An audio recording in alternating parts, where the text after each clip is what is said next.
pourquoi l'entreprise derrière ChatGPT s'appelle OpenAI, qui signifie tout simplement intelligence artificielle ouverte. Alors, en 2012, l'année où je suis en classe de première, Elon Musk va rencontrer cet homme, Demis Hassabis, un concepteur de jeux vidéo et chercheur en IA. C'est un surdoué qui vient de fonder une société DeepMind qui a pour but de mettre sur pied une intelligence artificielle surpuissante. Alors, Demis va lui parler d'une menace pour l'humanité et cette menace est tout simplement l'intelligence artificielle. Après avoir profondément réfléchi, Elon Musk conclut que Hassabis a tout simplement raison, ou bien peut-être raison. Elon Musk va donc investir 5 millions de dollars dans DeepMind et quelques temps plus tard, pendant une rencontre avec Larry Page, qui est le cofondateur de Google.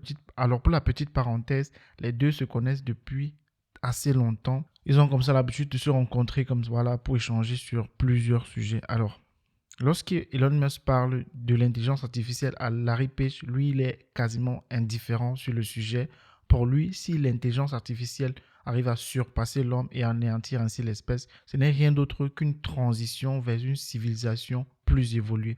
Après cela, le sujet sur l'intelligence artificielle ne va plus quitter la bouche d'Elon Musk à tel point qu'un jour, lors de son anniversaire, il est formel pendant une discussion. Il ne faut pas laisser Google faire seul. Il faut multiplier les intelligences artificielles afin que s'il y a un conflit comme ça, que tout ceci ne soit pas unanime.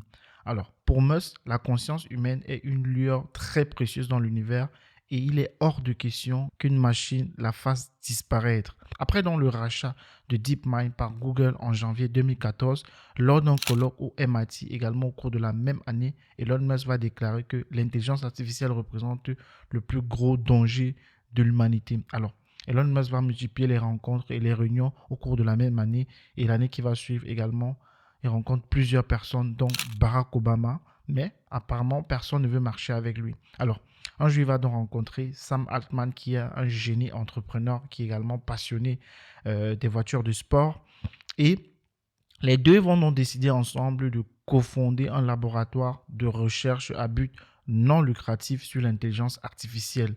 Et ce laboratoire, ils vont le nommer OpenAI et le diffuser en open source. Tout ceci pour contrer Google.